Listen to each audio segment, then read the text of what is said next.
بسم الله الرحمن الرحيم الحمد لله الذي خلق السماوات والأرض وجعل الظلمات والنور ثم الذين كفروا بربهم يعدلون هو الذي خلقكم من طين ثم قضى أجلا وأجل مسمى عنده ثم قضى أجلا وأجل مسمى عنده ثم أنتم تمترون وهو الله في السماوات وفي الأرض يعلم سركم وجهركم ويعلم ما تكسبون وما تأتيهم من آية من آيات ربهم إلا كانوا عنها معرضين فقد كذبوا بالحق لما جاءهم فسوف يأتيهم أنباء ما كانوا به يستهزئون ألم يروا शुरू अल्लाह के नाम से जो बड़ा मेहरबान निहायत रहम वाला है। हर तरह की तारीफ खुदा ही को सजावार है जिसने आसमानों और जमीन को पैदा किया और अंधेरा और रोशनी बनाई। फिर भी काफिर और चीजों को खुदा के बराबर ठहराते हैं। वही तो है जिसने तुमको मट्टी से पैदा किया, फिर मरने का एक वक्त मुकर्रर कर दिया और एक मुद्दत उसके यहां और मुकर्रर है। फिर भी तुम ए काफिरों खुदा के बारे में शक करते हो। और आसमान और जमीन में वही एक खुदा है, तुम्हारी पोशीदा और जाहिर सब बातें जानता है और तुम जो अमल करते हो सबसे वाकिफ है। और खुदा की निशानियों में से कोई निशानी उन लोगों के पास नहीं आती मगर ये उससे मुंह फेर लेते हैं। जब उनके पास हक आया तो उसको भी झुटला दिया, सो उनको उन चीजों का जिनसे ये इस्तेहजा करते हैं अनकरीब अंजाम मालूम हो जाएगा। ألم يروا كم أهلكنا من قبلهم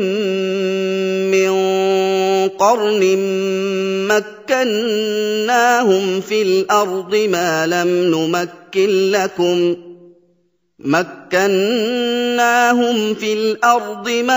نمكن لكم وأرسلنا السماء عليهم مدرارا وجعلنا الأنهار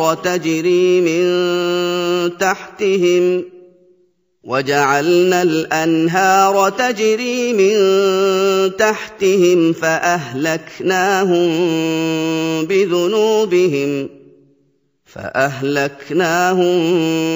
بذنوبهم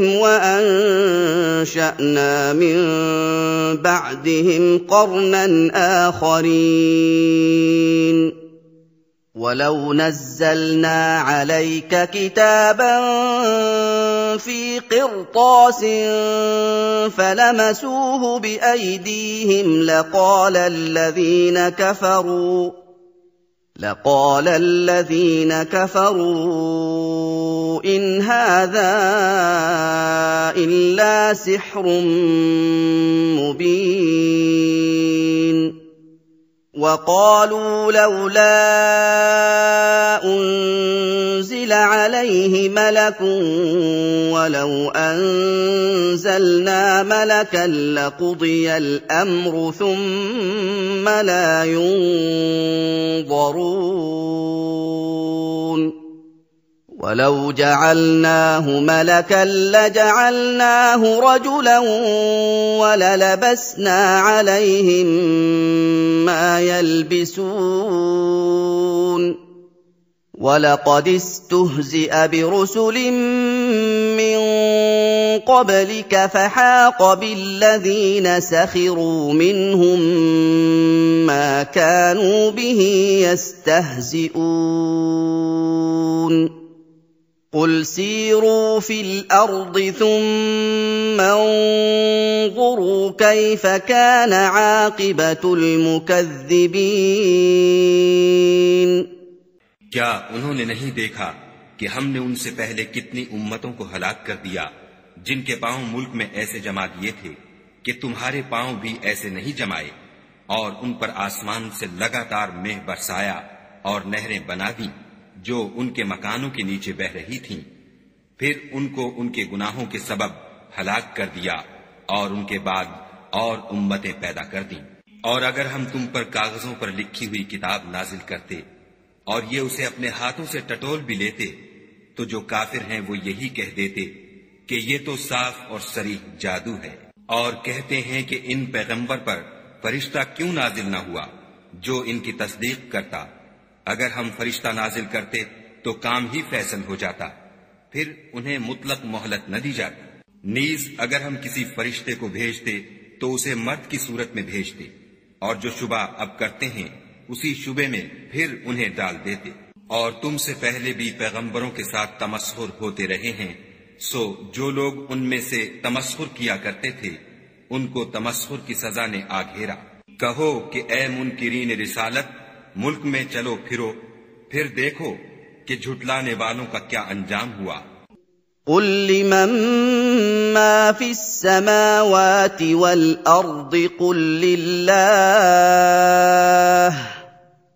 كتب على نفسه الرحمة ليجمعنكم إلى يوم القيامة لا ريب فيه الذين خسروا أنفسهم فهم لا يؤمنون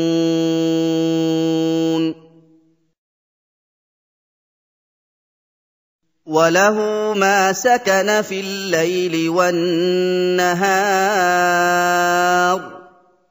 وهو السميع العليم قل أغير الله أتخذ وليا فاطر السماوات والأرض وهو يطعم ولا يطعم قل إني أمرت أن أكون أول من أسلم ولا تكونن من المشركين قل إني أخاف إن عصيت ربي عذاب يوم عظيم من يصرف عنه يومئذ فقد رحمه وذلك الفوز المبين وإن يمسسك الله بضر فلا كاشف له إلا هو وإن يمسسك بخير فهو على كل شيء قدير وهو القاهر فوق عباده وهو الحكيم الخبير ان سے پوچھو کہ آسمان اور زمین میں جو کچھ ہے کس کا ہے؟ کہہ دو خدا کا، اس نے اپنی ذات پاک پر رحمت کو لازم کر لیا ہے، وہ تم سب کو قیامت کے دن جس میں کچھ بھی شک نہیں ضرور جمع کرے گا۔ جن لوگوں نے اپنے تئیں نقصان میں ڈال رکھا ہے وہ ایمان نہیں لاتے، اور جو مخلوق رات اور دن میں بستی ہے سب اسی کی ہے، اور وہ سنتا جانتا ہے۔ کہو کیا میں خدا کو چھوڑ کر کسی اور کو مددگار بناؤں کہ وہی تو آسمانوں اور زمین کا پیدا کرنے والا ہے، اور وہی سب کو کھانا دیتا ہے اور خود کسی سے کھانا نہیں لیتا۔ یہ بھی کہہ دو کہ مجھے یہ حکم ہوا ہے کہ میں سب سے پہلے اسلام لانے والا ہوں، اور یہ کہ تم اے پیغمبر مشرکوں میں نہ ہونا۔ یہ بھی کہہ دو کہ اگر میں اپنے پروردگار کی نافرمانی کروں تو مجھے بڑے دن کے عذاب کا خوف ہے۔ جس شخص سے اس روز عذاب ٹال دیا گیا اس پر خدا نے بڑی مہربانی فرمائی، और ये खुली कामयाबी है। और अगर खुदा तुमको कोई सख्ती पहुंचाए तो उसके सिवा उसको कोई दूर करने वाला नहीं, और अगर नेमत और राहत अता करे तो कोई उसको रोकने वाला नहीं। वो हर चीज पर कादिर है और वो अपने बंदों पर गालिब है और वो दाना और खबरदार है। قُلْ أَيُّ شَيْءٍ أَكْبَرُ شَهَادَةً قُلِ اللَّهُ شَهِيدٌ بَيْنِي وَبَيْنَكُمْ وَأُوحِيَ إِلَيَّ هَٰذَا الْقُرْآنُ لِأُنذِرَكُم بِهِ وَمَن بَلَغَ أَئِنَّكُمْ لَتَشْهَدُونَ أَنَّ مَعَ اللَّهِ آلِهَةً أُخْرَىٰ قُل لَّا أَشْهَدُ قُلْ إِنَّمَا هُوَ إِلَٰهٌ وَاحِدٌ وَإِنَّنِي بَرِيءٌ مِّمَّا تُشْرِكُونَ الَّذِينَ آتَيْنَاهُمُ الْكِتَابَ يَعْرِفُونَهُ كَمَا يَعْرِفُونَ أَبْنَاءَهُمُ الَّذِينَ خَسِرُوا أَنفُسَهُمْ فَهُمْ لَا يُؤْمِنُونَ وَمَنْ أَظْلَمُ مِمَّنِ افْتَرَىٰ عَلَى اللَّهِ كَذِبًا أَوْ كَذَّبَ بِآيَاتِهِ إِنَّهُ لَا يُفْلِحُ الظَّالِمُونَ وَيَوْمَ نَحْشُرُهُمْ جَمِيعًا ثُمَّ نَقُولُ لِلَّذِينَ أَشْرَكُوا أَيْنَ شُرَكَاؤُكُمُ الَّذِينَ كُنتُمْ تَزْعُمُونَ ثُمَّ لَمْ تَكُن فِتْنَتُهُمْ إِلَّا أَن قَالُوا وَاللَّهِ رَبِّنَا مَا كُنَّا مُشْرِكِينَ انظُرْ كَيْفَ كَذَبُوا عَلَىٰ أَنفُسِهِمْ وَضَلَّ عَنْهُم مَّا كَانُوا يَفْتَرُونَ उनसे पूछो कि सबसे बढ़कर करीने इंसाफ किसकी शहादत है। कह दो कि खुदा ही मुझ में और तुम में गवाह है, और ये कुरान मुझ पर इसलिए उतारा गया है कि इसके जरिए से तुमको और जिस शख्स तक वो पहुंच सके आगाह कर दूं। क्या तुम लोग इस बात की शहादत देते हो कि खुदा के साथ और भी माबूद हैं? ऐ मोहम्मद सल्लल्लाहु अलैहि वसल्लम, कह दो कि मैं तो ऐसी शहादत नहीं देता। कह दो कि सिर्फ वही एक माबूद है और जिनको तुम लोग शरीक बनाते हो मैं उनसे बेजार हूं। जिन लोगों को हमने किताब दी है वो इन हमारे पैगंबर को इस तरह पहचानते हैं जिस तरह अपने बेटों को पहचाना करते हैं। जिन्होंने अपने तई नुकसान में डाल रखा है वो ईमान नहीं लाते। और उस शख्स से ज्यादा कौन जालिम है जिसने खुदा पर झूठ इफ्तरा किया या उसकी आयतों को झुटलाया। कुछ शक नहीं कि जालिम लोग नजात नहीं पाएंगे। और जिस दिन हम सब लोगों को जमा करेंगे फिर मुशरिकों से पूछेंगे कि आज वो तुम्हारे शरीक कहां हैं जिनका तुम्हें दावा था, तो उनसे कुछ उज्र न बन पड़ेगा और बजुज इसके कुछ चारा न होगा कि कहें खुदा की कसम जो हमारा परवरदिगार है हम शरीक नहीं बनाते थे। देखो उन्होंने अपने ऊपर कैसा झूठ बोला, और जो कुछ ये इफ्तरा किया करते थे सब उनसे जाता रहा। وَمِنْهُم مَّن يَسْتَمِعُ إِلَيْكَ وَجَعَلْنَا عَلَىٰ قُلُوبِهِمْ أَكِنَّةً أَن يَفْقَهُوهُ وَفِي آذَانِهِمْ وَقْرًا وَإِن يَرَوْا كُلَّ آيَةٍ لَّا يُؤْمِنُوا بِهَا حَتَّىٰ إِذَا جَاءُوكَ جاءوك يجادلونك يقول الذين كفروا إن هذا إلا أساطير الأولين وهم ينهون عنه وينأون عنه وإن يهلكون إلا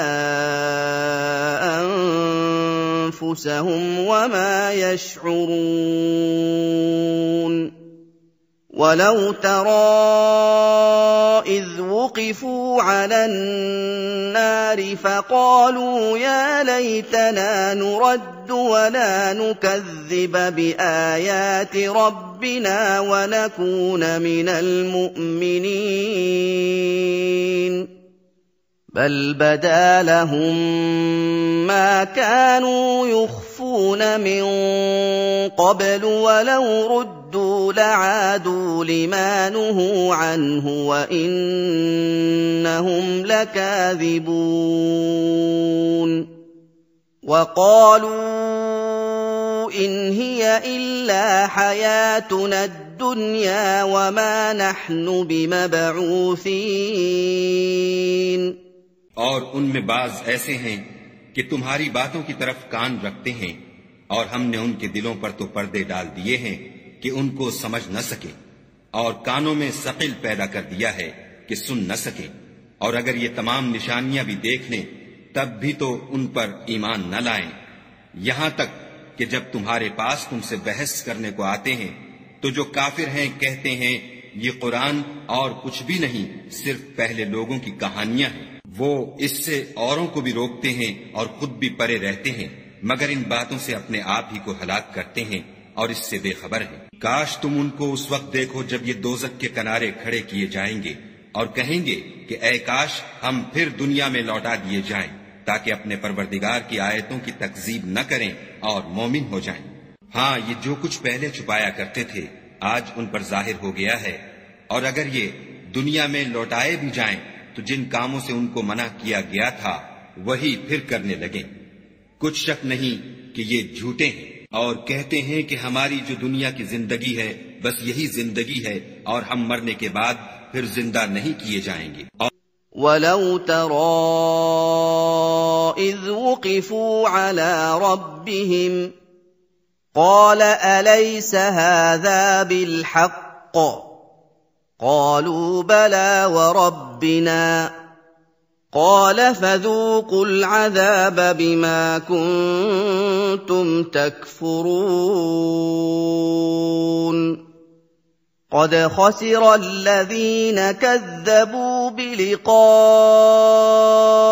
الله حتى إذا جاءتهم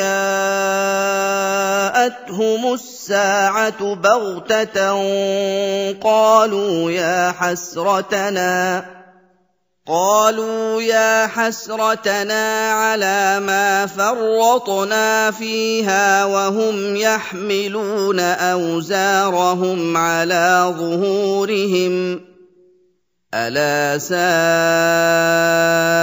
ما يزرون وما الحياة الدنيا إلا لعب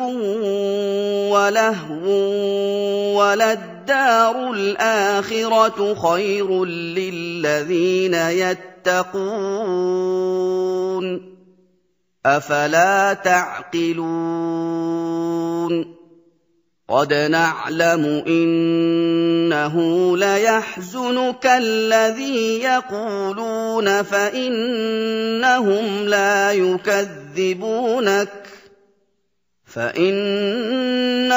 لا يكذبونك ولكن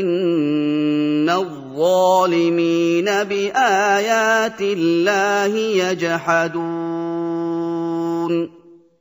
ولقد كذبت رسل من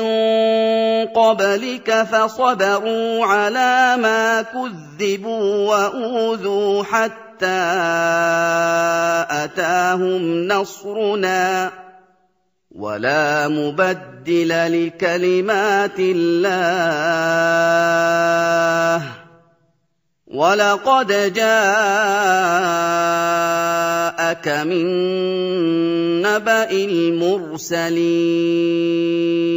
और काश तुम उनको उस वक्त देखो जब ये अपने परवरदिगार के सामने खड़े किए जाएंगे और वो फरमाएगा, क्या ये दोबारा जिंदा होना बरहक नहीं? तो कहेंगे, क्यों नहीं, परवरदिगार की कसम बिल्कुल बरहक है। खुदा फरमाएगा, अब कुफ्र के बदले जो दुनिया में करते थे अजाब के मजे चखो। जिन लोगों ने खुदा के रूबरू खड़े होने को झूठ समझा वो घाटे में आ गए, यहाँ तक कि जब उन पर कयामत नागहां आ मौजूद होगी तो बोल उठेंगे कि हाय उस तकसीर पर अफसोस है जो हमने कयामत के बारे में की, और वो अपने आमाल के बोझ अपनी पीठों पर उठाए हुए होंगे। देखो जो बोझ ये उठा रहे हैं बहुत बुरा है, और दुनिया की जिंदगी तो एक खेल और मशगला है, और बहुत अच्छा घर तो आखिरत का घर है, यानी उनके लिए जो खुदा से डरते हैं। क्या तुम समझते नहीं? हमको मालूम है कि इन काफिरों की बातें तुम्हें रंज पहुंचाती हैं, मगर ये तुम्हारी तकजीब नहीं करते, बल्कि जालिम खुदा की आयतों से इनकार करते हैं। और तुमसे पहले भी पैगंबर झुटलाए जाते रहे तो वो तकजीब और ईजा पर सब्र करते रहे, यहाँ तक कि उनके पास हमारी मदद पहुंचती रही, और खुदा की बातों को कोई भी बदलने वाला नहीं। और तुमको पैगंबरों के अहवाल की खबरें पहुंच चुकी हैं। وَإِن كَانَ كَبُرَ عَلَيْكَ إِعْرَاضُهُمْ فَإِنِ اسْتَطَعْتَ أَن تَبْتَغِيَ نَفَقًا فِي الْأَرْضِ أَوْ سُلَّمًا فِي السَّمَاءِ فَإِنِ اسْتَطَعْتَ أَن تَبْتَغِيَ نَفَقًا فِي الْأَرْضِ أَوْ سُلَّمًا فِي السَّمَاءِ فَتَأْتِيَهُم بِآيَةٍ وَلَوْ شَاءَ اللَّهُ لَجَمَعَهُمْ عَلَى الْهُدَىٰ فَلَا تَكُونَنَّ مِنَ الْجَاهِلِينَ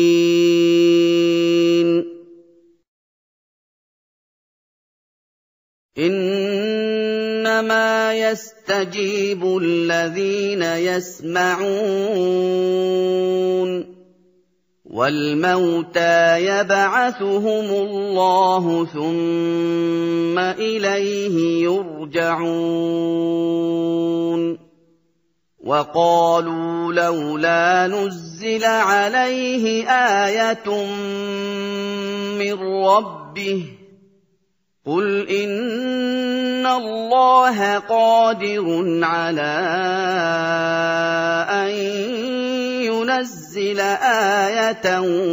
وَلَٰكِنَّ أَكْثَرَهُمْ لَا يَعْلَمُونَ وَمَا مِن دَابَّةٍ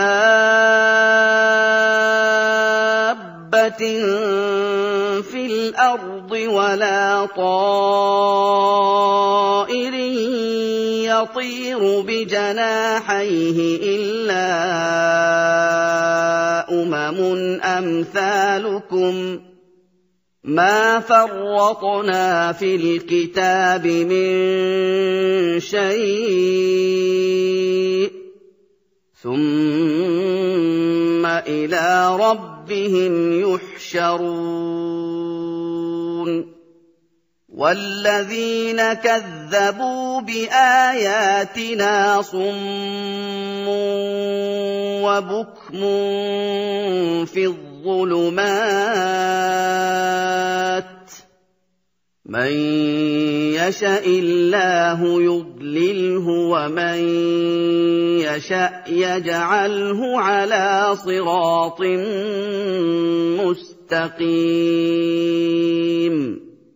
तो तुम भी सब्र से काम लो, और अगर उनकी रूगर्दानी तुम पर शाख गुजरती है तो अगर ताकत हो तो जमीन में कोई सुरंग ढूंढ निकालो या आसमान में सीढ़ी तलाश करो, फिर उनके पास कोई मौजज़ा लाओ, और अगर खुदा चाहता तो सबको हिदायत पर जमा कर देता, बस तुम हरगिज नादानों में न होना। बात यह है कि हक को कबूल वही करते हैं जो सुनते भी हैं, और मुर्दों को तो खुदा कयामत ही को उठाएगा, फिर उसी की तरफ लौट कर जाएंगे। और कहते हैं कि उन पर उनके परवरदिगार के पास से कोई निशानी क्यों नाजिल नहीं हुई। कह दो कि खुदा निशानी उतारने पर कादिर है, लेकिन अक्सर लोग नहीं जानते। और जमीन में जो चलने फिरने वाला हैवान या दो परों से उड़ने वाला जानवर है, उनकी भी तुम लोगों की तरह जमाते हैं। हमने किताब यानी लौहे महफूज में किसी चीज के लिखने में कोताही की नहीं। फिर सब अपने परवरदिगार की तरफ जमा किए जाएंगे। और जिन लोगों ने हमारी आयतों को झुटलाया वो बहरे और गूंगे हैं, इसके अलावा अंधेरे में पड़े हुए, जिसको खुदा चाहे गुमराह कर दे और जिसे चाहे सीधे रस्ते पर चला दे। قُلْ أَرَأَيْتَكُمْ إِنْ أَتَاكُمْ عَذَابُ اللَّهِ أَوْ أَتَتْكُمُ السَّاعَةُ أَغَيْرَ اللَّهِ تَدْعُونَ إِن كُنتُمْ صَادِقِينَ بَلْ إِيَّاهُ تَدْعُونَ فَيَكْشِفُ مَا تَدْعُونَ إِلَيْهِ إِن شَاءَ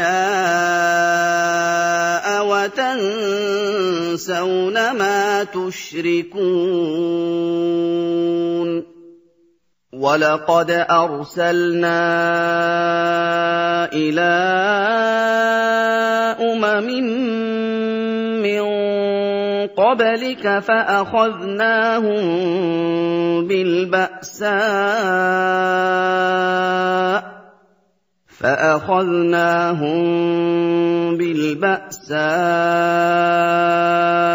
وَالضَّرَّاءِ لَعَلَّهُمْ يَتَضَرَّعُونَ فَلَوْلَا إِذْ جَاءَهُم بَأْسُنَا تَضَرَّعُوا وَلَكِن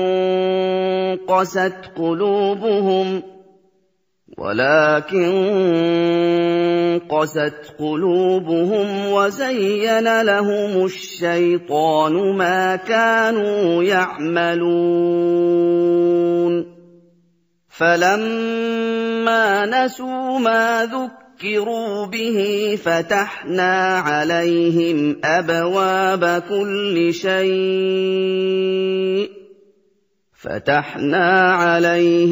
أَبْوَابَ كُلِّ شَيْءٍ حَتَّى إِذَا فَرِحُوا بِمَا أُوتُوا أَخَذْنَاهُم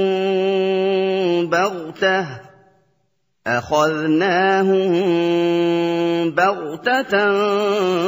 فَإِذَا هُم مُّبْلِسُونَ فَقُطِعَ دَابِرُ الْقَوْمِ الَّذِينَ ظَلَمُوا وَالْحَمْدُ لِلَّهِ رَبِّ الْعَالَمِينَ। कहो काफिरो, भला देखो तो अगर तुम पर खुदा का अजाब आ जाए या कयामत आ मौजूद हो तो क्या तुम ऐसी हालत में खुदा के सिवा किसी और को पुकारोगे? अगर सच्चे हो तो बताओ। नहीं, बल्कि मुसीबत के वक्त तुम उसी को पुकारते हो, तो जिस दुख के लिए उसे पुकारते हो वो अगर चाहता है तो उसको दूर कर देता है, और जिनको तुम शरीक बनाते हो उस वक्त उन्हें भूल जाते हो। और हमने तुमसे पहले बहुत सी उम्मतों की तरफ पैगंबर भेजे,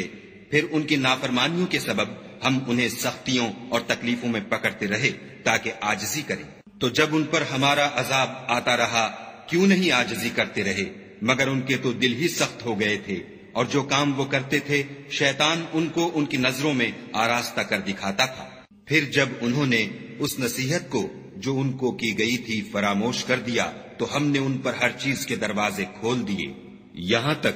कि जब उन चीजों से जो उनको दी गई थीं खूब खुश हो गए तो हमने उनको नागहां पकड़ लिया और वो उस वक्त मायूस होकर रह गए। गरज जालिम लोगों की जड़ काट दी गई और सब तारीफ खुदाए रब्बुल आलमीन ही को सजावार है।